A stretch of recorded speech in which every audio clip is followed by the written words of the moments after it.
Public ఈ issue ఉంది, మేము వస్తే ఇష్యూ సార్ట్ అవుట్ అవుద్ది అనే ఎజెండా లేకుండా పోతుంది. అన్ఫార్చునేట్ అది. పొత్తులకు సంబంధించి ఏం చెప్తారు సార్? జనసేన టీడీపీ కలిసి పోటీ చేస్తాయా? నరసింహరావు గారు, నేను అనుకోవటం ఇది దినదిన గండం 100 ఏళ్ల ఆవిష్యం పొత్తు. ఎందుకంటే పవన్ కళ్యాణ్ గారు మీద నాకు చాలా పూర్తి నమ్మకం ఉంది ఆయన మీద.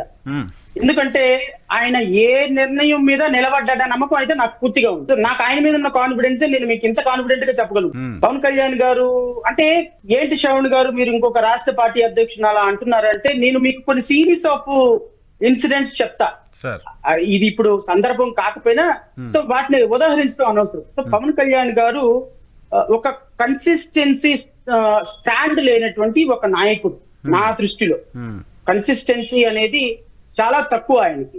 ప్రాబబ్లీ ఆయనకున్నటువంటి బ్యాక్గ్రౌండ్ కారణం కావచ్చు, సినిమా ఫీల్డ్ లో కారణం కావచ్చు, లేకపోతే స్క్రిప్ట్ లో ఎవరైనా రాసి ఇవ్వటం తోటి చదవటం బాగా అలవాటు అయిపోయిన కారణం కావచ్చు. కానీ ఆయనకి కన్సిస్టెన్సీ లేదు పొలిటికల్ కెరియర్ లో. ఇప్పుడు 2024లో తెలుగుదేశం పార్టీతో ఆయన కలిసి వెళ్ళాలి అనేటువంటి ఒక నిర్ణయం జైలు నుంచి బయటకు వచ్చిన తర్వాత తీసుకున్నారు.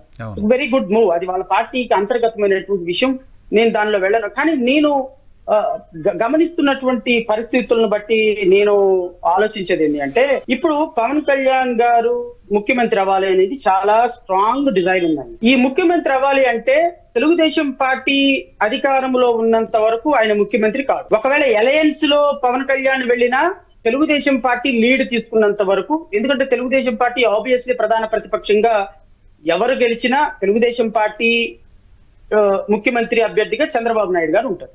చంద్రబాబు నాయుడు గారి తర్వాత ఒకవేళ ఆయన తదనంతరం ఆయన రాజకీయాల నుంచి విరమించుకుంటే నారా లోకేష్ వస్తారు.